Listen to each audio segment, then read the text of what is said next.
Bonjour, chers amis. Bienvenue encore une fois à notre émission. Voici le jour.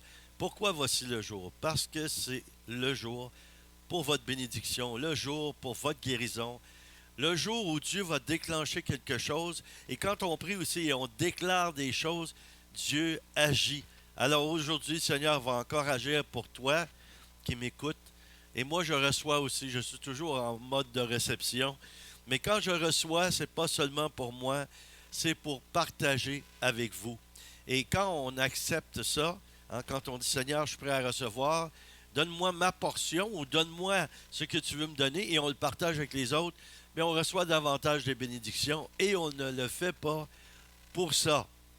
Aujourd'hui, on va parler, et la semaine prochaine, d'un thème qui me tient à cœur et que je trouve qui est essentiel à la vie chrétienne. Comment discerner la volonté de Dieu? Bon, ça va être sûrement intéressant, je le sais. J'ai parlé de ce thème-là. Ça fait des années que j'en parle. Et aujourd'hui, j'ai eu à cœur de faire 2 émissions à ce sujet-là. Alors, merci d'être là, merci d'être à l'écoute. Et on commence tout de suite en chanson, comme à l'habitude. Et c'est une bonne habitude parce que c'est pour rendre grâce à Dieu. Un chant qui a été composé par un moine. En fait, avant d'être un moine, c'était un esclavagiste. Et on connaît tous, la plupart d'entre nous, même les gens qui ne vont pas à l'église, ont déjà entendu ce chant-là. Alors, rendons grâce au Seigneur pour sa grâce infinie.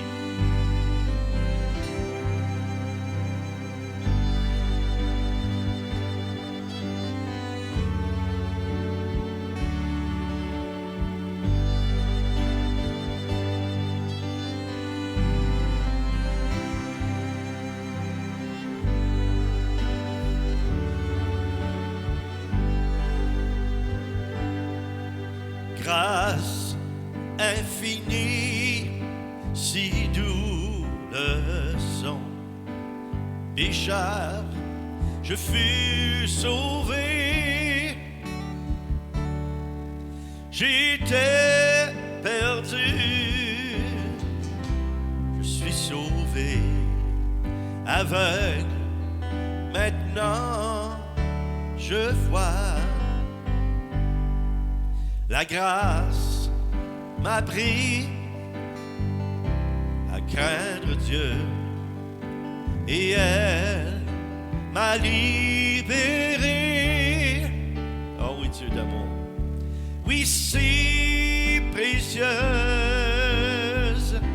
m'est apparue à l'instant même, j'ai cru. Fini les chaînes, je suis libéré. Mon Dieu, mon sauveur, il m'a racheté. Et comme un fleuve coule le pardon, amour sans fin, grâce infinie.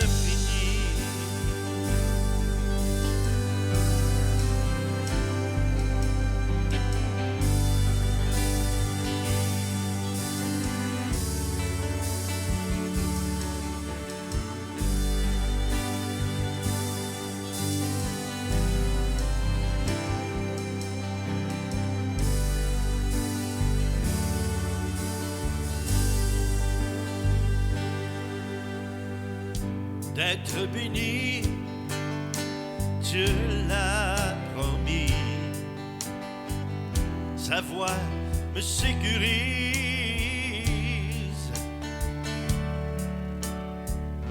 Il est ma part, mon bouclier, jusqu'à la fin de ma vie. Fini les chaînes, je suis libéré. Mon Dieu, mon sauveur, m'a racheté. Et comme un fleuve coule le pardon, amour sans fin, grâce infinie.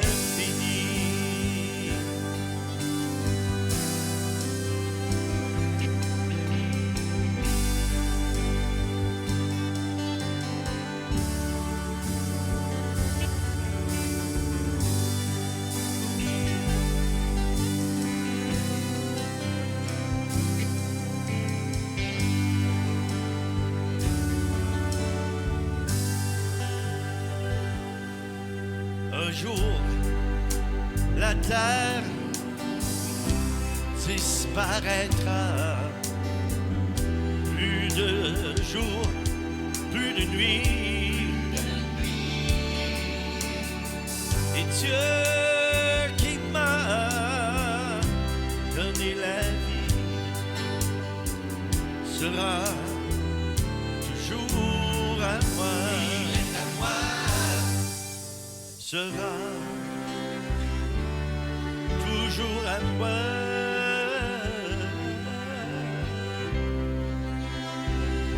Toujours à moi.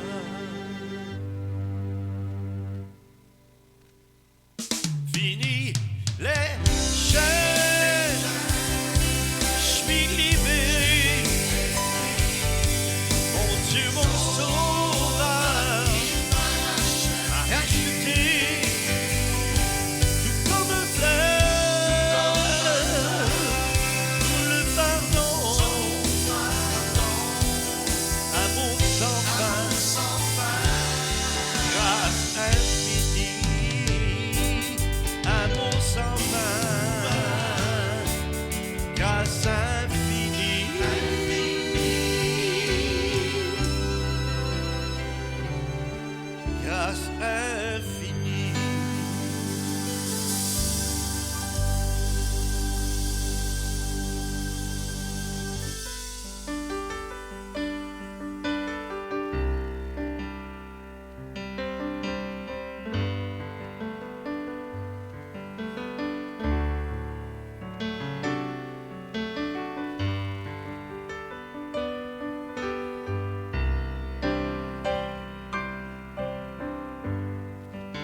Aujourd'hui, Seigneur,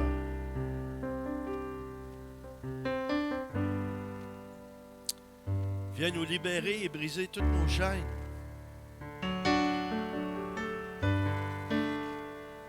Tu es Jésus, le grand libérateur. Tu es le sauveur.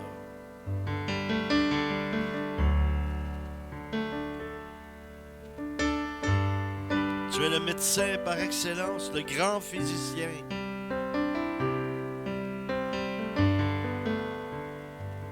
Et encore une fois aujourd'hui, Seigneur, on va avoir un cœur plein de gratitude envers toi pour cette grâce infinie qui est le salut.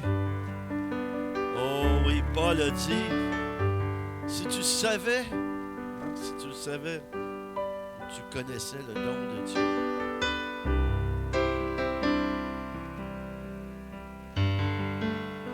Oui, Seigneur, je vois une image. En anglais, ils disent shower, qui veut dire comme une douche, une pluie. Be showered by the love of God. Que des torrents, que des ruisseaux te submergent aujourd'hui de l'amour de Dieu. Que celui qui est découragé soit libéré à l'instant. Que celui qui a des fardeaux, des craintes, des peurs soit libéré au nom de Jésus-Christ. À l'instant, nous prions, Seigneur, dans l'espérance de ta réponse et nous y croyons. Nous y croyons. Et finis les chaînes. Déclarons, je suis libéré. Je suis libéré.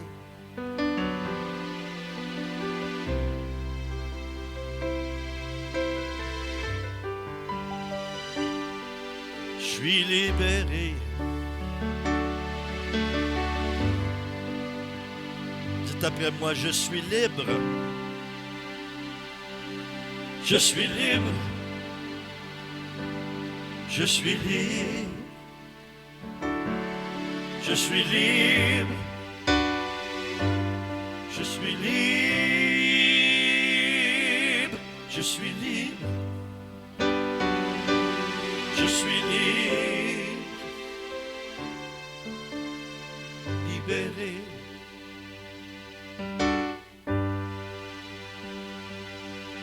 libéré.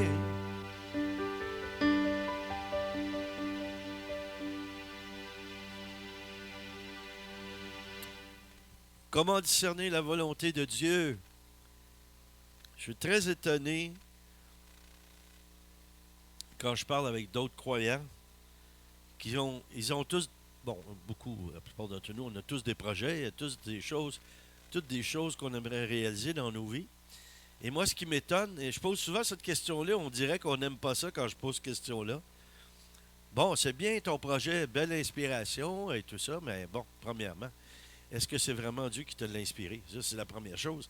Mais la deuxième, c'est est-ce que tu as demandé au Seigneur? Ah, je fais ça, ou je fais ça, ou je fais ça pour le Seigneur. Et moi, je préfère que ce soit avec le Seigneur. Et le Seigneur préfère que ce soit avec lui qu'on fasse les choses. Vous allez dire, ah, c'est une évidence. Non, non, c'est pas une évidence, parce que moi, en tout cas, dans mon parcours de vie, j'ai rencontré tellement de croyants qui faisaient des choses et qu'après un certain temps, ça échouait, ça ne fonctionnait pas, la culpabilité venait, la honte venait, et on justifiait ou on essayait complètement d'éviter d'être confronté. Vous savez, ce qui est étonnant, et je vais vous le dire, et ça c'est une bonne chose, et ça devrait être répandu dans le corps de Jésus-Christ, qui est l'Église, une bonne chose à faire, ça serait de évaluer ce qu'on fait. Pas analyser ou scruter ou essayer de insérer dans nos façons de faire l'incrédulité. Ce n'est pas du tout de ça que je parle. Moi, ce que je vous dis, c'est quand on fait quelque chose, est-ce qu'on pourrait, pour l'amour du Seigneur, évaluer? Exemple, on va évangéliser, on donne des tracts. C'est toutes des belles choses, là. On parle du Seigneur à quelqu'un, etc. Mais moi, ce que je remarque depuis plusieurs années, c'est qu'on dirait que les gens n'évaluent pas. Est-ce que ça a apporté du fruit? Jésus a dit, on juge un arbre à ses fruits. Mais si tu fais tout ça et il n'y a pas une seule âme qui est sauvée, ben, faudrait évaluer ou réévaluer nos façons ou nos méthodes d'annoncer l'Évangile. C'est mon point de vue. Je ne vous dis pas que c'est ça que Jésus a dit, mais je pense que c'est ça qu'il a dit un peu. Quand il a dit, on juge un arbre à ses fruits. Il faut les voir, les fruits. Tu annonces l'Évangile à plein de gens. Et moi, j'ai l'occasion d'aller dans beaucoup d'églises, beaucoup de différents pays. Et je me questionne parce que je me dis, ah, on a fait de l'évangélisation, on a annoncé. Mais ils sont où ces âmes-là? Ils sont où ces personnes-là? Et qu'est-ce qu'ils deviennent?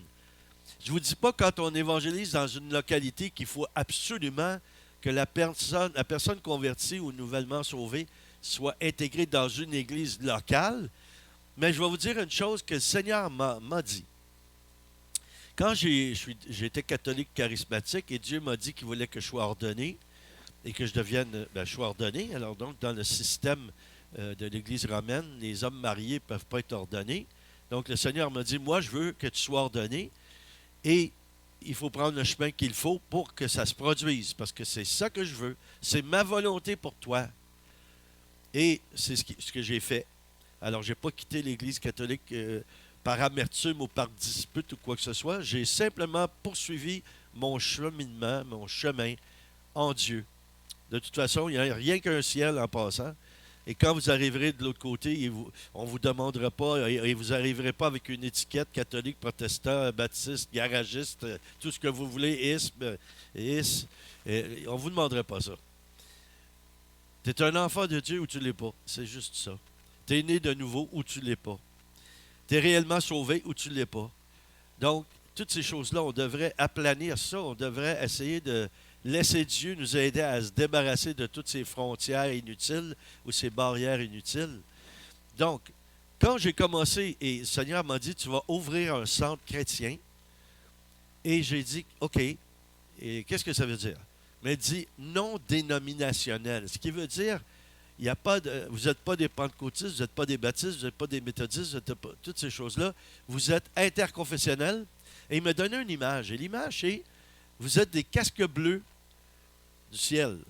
Et qu'est-ce que ça signifie? Qu'est-ce que les casques bleus, l'ONU, vont faire? Et ils sont là. Ce sont des soldats, on les envoie quelque part quand il y a des difficultés ou des conflits politiques ou autre chose. C'est une armée. Et cette armée-là va à des endroits pour le maintien de la paix. Et il me dit, vous êtes appelés à aller dans mon corps et en dehors pour annoncer l'Évangile, pour le maintien de la paix. Et voici ce qu'il m'a dit. Écoutez bien ça comme il faut, là. C'est une bonne réflexion, ça apporte ta réflexion. Il m'a dit, Daniel, quand tu vas commencer ça, et tu en auras plusieurs centres comme ça, quand tu vas commencer, je ne veux pas de clonage. Là, je ne comprenais pas. Seigneur, qu'est-ce que tu veux dire par ça? Il dit, quand tu étais catholique, tu étais un bon témoin, un bon évangéliste qui annonçait l'Évangile, évangélisateur qu'ils disent. Les gens qui sont convertis, là, à quelle église tu penses qu'ils vont aller? Ben, il me dit, ils vont aller à l'église où toi tu vas. Parce que tu es un bon témoin. Ils vont te suivre. Vous savez, c'est un peu comme la parole quand Paul dit, bon, à propos, je suis avec Paul, l'autre Apollos, l'autre... Bon, c'est un peu ça, là. Et Dieu veut pas ça. Il veut qu'on soit tous en lui, tous unis d'un même accord, d'un même amour. Il veut pas une église départementée, mais malheureusement, l'histoire et puis l'homme et puis, bon, je dirais, les traditions se sont installées et ça, au lieu de nous rapprocher, ça nous a divisés.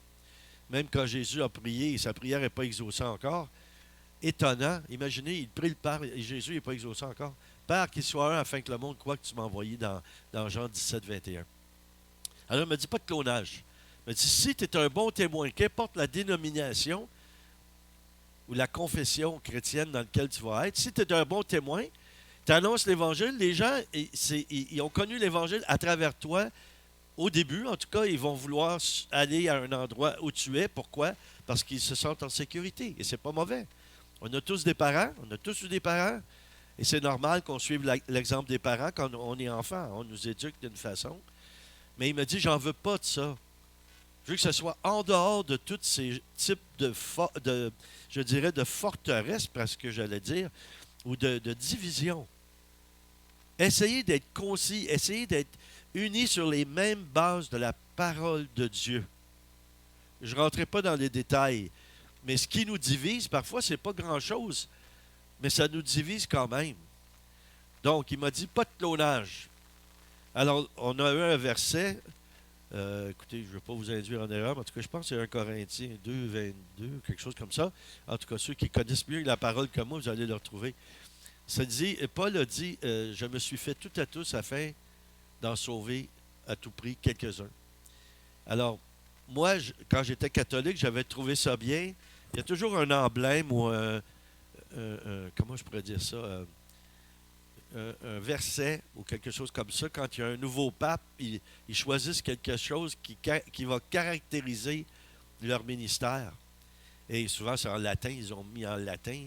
Et ensuite, on a la traduction en français. Mais c'était ça, le pape Jean-Paul II, qui était un pape d'évangélisation, qui a été dans ceux qui ont vraiment annoncé l'Évangile dans plusieurs pays où les papes restaient avant en cabané, si on veut dire ça. Il y a eu Paul VI, mais après ça, Jean-Paul II. C'était vraiment dans les premiers qui ont commencé à voyager. Et c'était totus tuos, qui veut dire tout à tous.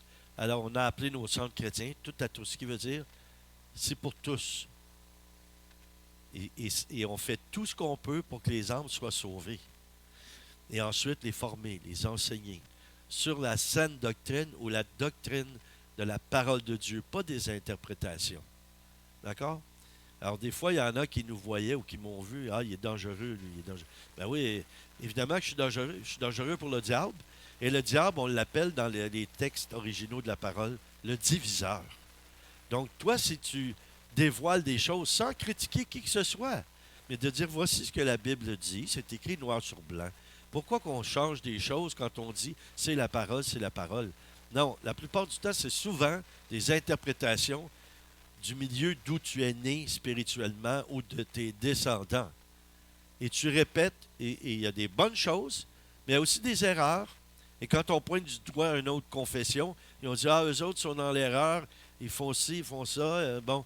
Mais regarde ta propre confession et remonte aux origines pour bien voir et demande au Saint-Esprit qui t'éclaire, parce qu'il y a des faussetés là aussi. Il n'y a aucune confession qui est dans la vérité absolue et parfaite. Aucune. Aucune. Même si on dit, ah, telle église, c'est la plus vieille, ils sont là dès les origines. Oui, mais il y a eu tellement de choses, comme on dit, où il y a des hommes, il y a de l'hommerie, il y a eu tellement de choses abominables, je dirais même. Là. On n'a qu'à penser à l'Inquisition ou des choses comme ça. Incroyable. Brûler des gens qui étaient des mystiques chrétiens en disant qu'ils étaient des sorciers ou des sorcières. Bon, c'est un long préambule, mais je pense que ça vaut la peine. Et puis, évaluer, je reviens à ça, comment discerner la volonté de Dieu et qui peut connaître la volonté de Dieu. Voilà, qui peut connaître la volonté de Dieu. Mais seulement des croyants, parce que ceux qui n'ont pas donné leur vie à Jésus, ils ne sont pas dans la foi chrétienne, ils ne peuvent pas savoir ce que Dieu pense parce qu'ils sont en dehors de son plan en le refusant. Ils exécutent leur propre plan. Et souvent, on va rencontrer Jésus comme ça, parce qu'on fait nos plans, puis on se rend compte, ça ne marche pas, ça ne fonctionne pas. Mais quand tu n'es pas sauvé, il y a une chose, ou que tu n'es pas converti, il y a une chose qui est un avantage.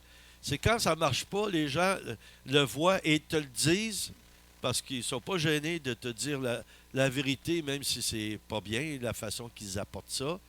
Mais ils ne sont pas gênés de te le dire, ils ne sont pas gênés même de te ridiculiser ou quoi que ce soit. Mais chez les chrétiens, on dirait que les choses sont camouflées. C'est comme si on ne veut pas montrer que, parce qu'on veut prouver que Dieu est parfait, il ne se trompe pas, il ne fait pas d'erreur, mais toi, tu en fais. Là, je suis rendu avec un accent de la Normandie, là, québécoise. Toi, tu en fais. Toi, tu en fais. Moi, j'en ai fait. Mais plus tu es collé à Dieu, plus tu marches avec lui, moins que la marge d'erreur est grande. Donc, seulement les croyants peuvent connaître la volonté de Dieu. Il est impossible de la connaître en dehors du Christ. Qu'est-ce que Dieu nous demande comme croyants? La réponse est dans 1 Thessalonique ou Thessaloniciens 5, 18. En toutes circonstances, rendez grâce, car telle est la volonté de Dieu en Christ Jésus. Rendez grâce en toutes choses. Je trouve ça étonnant, ça me fait rire un peu parfois, ça me fait rigoler, comme on dit en France, là, que quand j'étais jeune croyant, là, et ça a continué, mais c'est pas moi qui a changé sur ça, c'est un peu le climat spirituel avec le temps. On s'est un peu attiédi. Mais quand j'étais jeune chrétien, ça en était presque agaçant ou fatigant d'entendre les chrétiens louer Dieu. Tellement qu'ils louaient Dieu. N'importe quelle circonstance. Ah, j'ai une crevaison sur j'ai un pneu qui est à plat sur ma voiture. Alléluia! Merci Jésus, parce que tu vas m'aider. Je te loue, Seigneur. Tu vas m'envoyer quelqu'un. Alléluia! Gloire à ton nom. Tu vois quelqu'un qui est comme ça à côté de sa voiture, là, qui parle comme ça. Tu penses qu'il a perdu des boulons. Là, il y a quelque chose qui ne va pas. Mais c'était comme ça. On louait Dieu. Les murs en tremblaient dans les réunions de prière, tellement qu'on louait Dieu. Dans notre langue et en langue, dans l'esprit. Donc, la réponse, hein, c'est ça, de rendre grâce en toutes choses. Ça, c'en est une chose qui est la volonté de Dieu parfaite. De remercier Dieu pour toutes choses. Vous allez dire, ben, je ne suis pas pour remercier Dieu pour des malheurs. Non, mais rendez-lui grâce qu'il va vous en sortir et qu'il va venir à votre aide. Une autre chose, c'est qu'est-ce qui est agréable à Dieu? Qu'on s'offre à lui. Ça, c'est agréable. Dans Romains 12, 1, la Bible nous dit, « Je vous exhorte donc, frères, par les compassions de Dieu, à offrir vos corps comme un sacrifice vivant, saint, agréable à Dieu, ce qui sera de votre part un culte raisonnable. » S'offrir à Dieu. Moi, je débute souvent ma journée dans ma prière comme ça. « Seigneur, je m'abandonne à toi. Tout ce que je suis, tout ce que j'ai, c'est à toi. Je te le remets, je te le donne, Seigneur. Que ta volonté s'accomplisse en moi le plus parfaitement possible. Je répète ça tous les jours, pas d'une façon, je dirais, machinale, mais inspirée. Mais je crois que c'est une bonne chose à faire de commencer notre journée comme ça. Je m'abandonne à toi, Seigneur. Fais ce qui me plaira. Oui, c'est ça. Fais ce qu'il te plaira, pardon. Excusez, là, il y en a quelques-uns qui ont dû sûrement dire « Amen, oui, Seigneur, fais ce qui me plaira. » Non, non, il fait un lapsus, là. Donc, oui, Seigneur, fais ce qui te plaira. Et comment veut-il que nous prions? Dans l'esprit avec persévérance. Éphésiens 6, 18. Priez en tout temps par l'esprit. On parle de l'esprit de Dieu, là. Par l'esprit E majuscule, l'Esprit Saint. Alors, priez en tout temps par l'esprit avec toutes sortes de prières et de supplications. Veillez-y avec une entière persévérance. Priez pour tous les saints. Pas prier tous les saints, priez pour tous les saints. C'est qui ça, les saints? Oui, c'est ceux qui ont marché par la foi, qui sont morts, qui sont au ciel. C'est des saints. Mais il y a aussi des saints sur la terre. Toi, tu es un saint. Toi, tu es une sainte. Mais fais attention, c'est pas parce que tu es parfait, puis moi non plus. C'est parce que Dieu habite en toi, le Saint-Esprit habite en toi, et lui, il est saint. Et ça veut dire appartenir en propre à Dieu. Tu lui appartiens. Donc, son corps, Jésus-Christ, il est saint. Dernière chose pour aujourd'hui. Je pense qu'on va devoir poursuivre peut-être 2 autres émissions sur ce thème-là. Alors, Dieu veut que l'on se remémore ses merveilles. Quand vous êtes dans un creux de vague, là, réfléchissez, priez sur ça. OK? Ça nourrit en nous la reconnaissance envers Dieu. Psaume 106, versets 11 et 13. 11 à 13. 106, 11 à 13. Les eaux couvrirent leur adversaire. Il ne restait pas un seul. Ils crurent à ses paroles. Ils chantèrent sa louange. Mais ils se hâtèrent d'oublier ses œuvres. Ils n'entendirent pas l'exécution de son dessein. Donc, qu'est-ce que ça veut dire? Ça, c'est les Juifs qui traversent la mer des Joncs, qui traversent la mer, là où le Seigneur a ouvert la mer. Et après ça, vous savez, ils ont murmuré, « Ah, Moïse, tu nous as amenés dans le désert pour qu'on meure. Bon, on n'a rien à manger. C'est toujours de la manne. » Bon, et après, ils ont eu des cailles, ils n'étaient pas plus contents, etc. En plus, leurs vêtements ne s'usaient pas. C'est tous des miracles extraordinaires, mais ils trouvaient le moyen de murmurer. Ça ne nous arrive pas à nous, ça, heureusement. Oh là là, non, ça ne nous arrive pas. Alors, on va poursuivre la semaine prochaine sur ce thème-là. Puis on va parler de la patience. On va parler aussi que Dieu veut qu'on s'éloigne du péché. Merci encore d'avoir été là, d'être avec nous. De tout mon cœur, je souhaite que vous êtes bénis. Ça vous fait du bien. Ce qu'on vous apporte, ce qu'on partage, ce que je partage avec vous. Je partage mon cœur, en fait. Mais je crois que Dieu vous parle à travers ça, à travers votre serviteur inutile, mais peut-être que je suis utile un petit peu, mais en tout cas, j'essaie. Je fais de mon mieux. Alors, merci de continuer à nous aider avec vos dons. On en a besoin d'une façon régulière.